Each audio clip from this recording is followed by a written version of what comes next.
राधे राधे। अपना प्यारा किचन में आप सभी का स्वागत है। होली का त्योहार है और घर पर गुजिया ना बने तो त्योहार फीका फीका लगता है। तो आज मैं आपके साथ मावा गुजिया की रेसिपी शेयर कर रही हूँ, जिसको कि बनाना बहुत ही आसान है। बहुत लोगों को प्रॉब्लम होती है कि उनकी गुजिया फट जाती है बनाते समय, या तलते हैं तो उनकी गुजिया कड़ी हो जाती है, खस्ता नहीं बनती। तो आज वो सारी प्रॉब्लम्स आपकी दूर हो जाएगी, क्योंकि गुजिया सभी को पसंद आती है, चाहे बच्चा हो या बड़ा। यदि आपको मेरा वीडियो पसंद आता है और आप चैनल पर नए हैं तो चैनल को लाइक, शेयर और सब्सक्राइब करना ना भूलें। आज मैं गुजिया 3 तरह से बनाऊंगी। एक मोल्ड की बनाऊंगी, एक बिना मोल्ड के और एक समोसे स्टाइल में बनाऊंगी। तो चलिए शुरू करते हैं। तो यहाँ पर 3 कप मैदा लिया है और इसमें 1/4 कप देसी घी लिया है। ये बात ध्यान में रखिए कि घी यहाँ पर जमा नहीं होना चाहिए, हल्का मेल्टेड घी होना चाहिए, जिससे कि मैदे में अच्छी तरह से मिक्स हो जाए। यदि आप घी नहीं डालना चाहते तो आप ऑयल का भी यूज कर सकते हैं। अब हाथों से रब करके घी और मैदा को अच्छी तरह से मिक्स करेंगे। अगर आप गुजिया बना रहे हैं तो उसमें देसी घी का मोयन डालें, इससे गुजिया जो है वो बहुत अच्छी बनती है। जितना अच्छा मिक्स करेंगे उतनी ही अच्छी गुजिया खस्ता बनेगी। दूसरी बात, इसको गूंथते समय पानी इकट्ठा ना डालें, पानी थोड़ा थोड़ा डालें, क्योंकि इसमें इतना ज़्यादा मोयन होता है कि पानी बहुत कम लगता है। इसलिए पानी जो है वो थोड़ा थोड़ा डालें, क्योंकि इसका आटा जो है वो सख्त होता है। तो थोड़ा थोड़ा पानी डालकर इसे अच्छे से मिक्स करें और मल मल के आटा गूंथें। देखिए आटा गूंथ गया है। आपको लगेगा नहीं कि आटा गूंथा है, लेकिन इसका आटा जो है वो गूंथ गया है। अब इसको 20 मिनट के लिए ढककर रेस्ट करने के लिए रख देंगे। अब गैस ऑन करते हैं और एक पैन लेते हैं। पैन में मावा डालेंगे और गैस की फ्लेम को लो कर देंगे और इसे 5 से 10 मिनट तक लो मीडियम फ्लेम पर मावा को भूनेंगे। मावा को भूनने से इसकी लाइफ जो है वो बढ़ जाती है, यानी गुजिया जो है आपकी 25 से 30 दिन तक आराम से चल जाती है, बिल्कुल भी खराब नहीं होती है। और इसको तब तक भूनेंगे जब तक कि इसका कलर गोल्डन कलर, मतलब हल्का गोल्डन कलर का ना हो जाए। देखिए मावा का कलर चेंज हो गया और ये लाइट गोल्डन कलर का हो गया है। अब मैं मावा को बाउल में निकाल लेती हूँ। अब पैन में मैं 1 चम्मच देसी घी डालूंगी और उसमें काजू, बादाम, चिरौंजी डालकर इसको 1 मिनट के लिए रोस्ट कर लूंगी और गैस को ऑफ कर दूंगी। इसी पैन में मैं डेसिकेटेड कोकोनट भी डाल दूंगी, वो भी जिससे हल्का सा ड्राई रोस्ट हो जाए। मावा भी ठंडा हो गया है। अब हम इसकी स्टफिंग तैयार कर लेते हैं।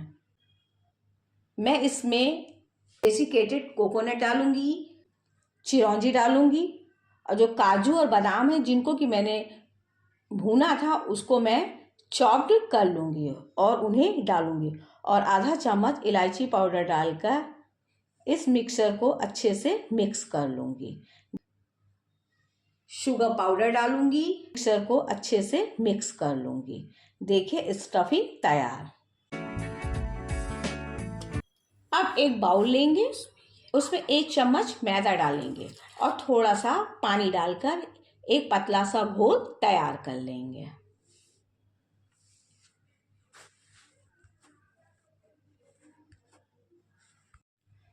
आटे को रखे 20 मिनट हो चुके हैं। अब आटे को निकाल लेते हैं और इसको थोड़ा मसल लेते हैं। देखिए आटा कितना फूल गया और सॉफ्ट भी हो गया। मसलने से आटा जो है वो स्मूथ हो जाता है। अब इसको इस तरह से रोल करेंगे और नाइफ की हेल्प से इसे 4 हिस्सों में डिवाइड कर देंगे। एक हिस्सा लेंगे और उसको भी थोड़ा मसलेंगे और इस तरह से रोल करेंगे। फिर उसकी छोटी छोटी लोई में कट कर लेंगे।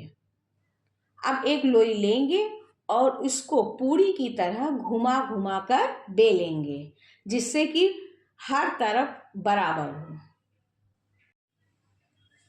अब सांचे के ऊपर पूरी रखेंगे और पूरी के किनारे मैदे का घोल लगाएंगे जो कि मैंने बनाया था। अब उसमें स्टफिंग भरेंगे। स्टफिंग आप अपने अनुसार कम या ज़्यादा कर सकते हैं और इस तरह से सांचे को बंद करेंगे और सांचे के सब तरफ इस तरह से हल्का हल्का दबा देंगे, जिससे कि वो आपस में चिपक जाए और जो एक्स्ट्रा आटा है उसे इस तरह से निकाल देंगे और धीरे से सांचे को खोलेंगे और गुजिया को बाहर निकाल लेंगे। देखिए कितनी अच्छी गुजिया बनी है। इसी तरह से मैं दूसरी गुजिया भी बनाकर दिखाती हूँ। पूरी बेल लेंगे और सांचे के ऊपर पूरी रखेंगे और पूरी के चारों तरफ घोल लगाएंगे और बीच में इस तरह से स्टफिंग भरेंगे। फिर सांचे को बंद करेंगे और हल्का हल्का दबाएंगे और एक्स्ट्रा आटा जो है वो निकाल देंगे और धीरे से गुजिया को खोलकर निकाल लेंगे। देखिए गुजिया तैयार। इसी तरह से सांचे वाली सारी गुजिया तैयार कर लेंगे। अब दूसरी तरह की गुजिया को तैयार कर लेते हैं। तो लोई लेंगे और उसको गोल करके पूरी की तरह घुमा घुमा कर बेलेंगे। देखिए पूरी तैयार हो गई। अब इसको हाथ में लेंगे पूरी को और पूरी के चारों तरफ घोल लगाएंगे और बीच में स्टफिंग भरेंगे और फिर इस तरह से पूरी को एक सिरे से दूसरे सिरे तक मिला देंगे इस तरह से और अंगूठे और उंगली की हेल्प से इसके साइड्स को अच्छी तरह से दबाकर बंद कर देंगे। अब इसको अच्छी तरह से फिंगर की हेल्प से दबा देंगे जिससे कि खुले ना। फिर फोक की हेल्प से इस तरह से डिजाइन बनाएंगे।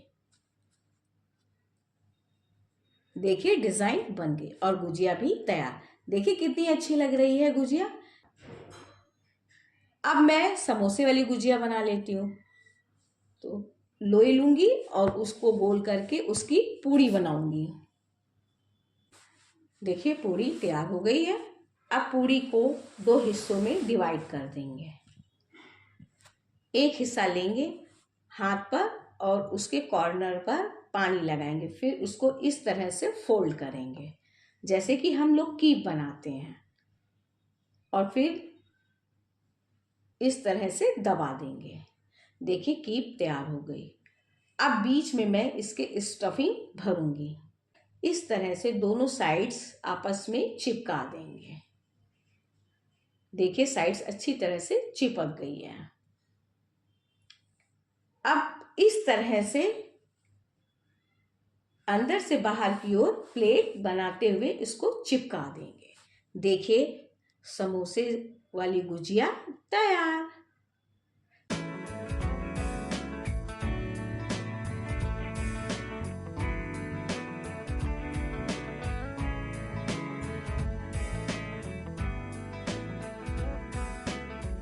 इसी तरह से मैं समोसे वाली गुजिया भी तैयार कर लूंगी।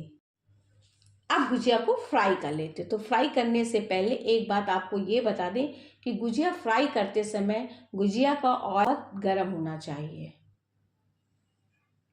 और एक एक गुजिया फ्राई ना करें। अगर आपने एक एक गुजिया फ्राई करा तो उसमें बबल आ जाएंगे तो वो गुजिया अच्छी नहीं लगती है। इसलिए हो सके तो आप ज़्यादा से ज़्यादा गुजिया एक बार में फ्राई करें। अगर आपकी कढ़ाई छोटी है तो आप उसमें 5 से 6 गुजिया एक बार में फ्राई करें। इससे क्या होता है जब आप गुजिया डालेंगे इकट्ठा तो ऑयल का टेम्परेचर जो है वो कम हो जाएगा और गुजिया हर तरफ से अच्छी तरह से फ्राई हो जाएगी, उसमें बबल्स नहीं पड़ेंगे। और इसको इस तरह से अलट पलट कर गुजिया को फ्राई करूंगी। देखिए मेरी गुजिया में एक भी बबल्स नहीं पड़े हैं और ना ही गुजिया फूटी है। गुजिया को जब तक फ्राई करेंगे जब तक कि ये गोल्डन कलर की ना हो जाए या इस कलर की ना हो जाए। देखिए गुजिया फ्राई हो गई है और एक भी गुजिया में बबल्स नहीं पड़े और ना ही गुजिया फूटी है। आपको एक बात बताएं, मुझे गरम गरम गुजिया खाना बहुत पसंद है। ठंडी तो अच्छी लगती है लेकिन जब भी मैं गुजिया बनाती हूँ तो मैं गरम गुजिया जरूर खाती हूँ। मैं क्या, मेरे घर में सभी लोगों को गरम गुजिया खाना बहुत पसंद है। इसी तरह से मैं समोसे को और दूसरी बिना मोल्ड वाली गुजिया को फ्राई कर लूंगी। इसी तरह से मैं सारी गुजिया फ्राई कर लूंगी और उसे निकाल लूंगी। देखिए गुजिया कितनी खस्ता बनी है। यदि आपको मेरी रेसिपी पसंद आती है तो प्लीज़ इसे ज़्यादा से ज़्यादा लाइक करें, शेयर करें और सब्सक्राइब करें। मिलते हैं अगले वीडियो में। Thank you. राधे राधे।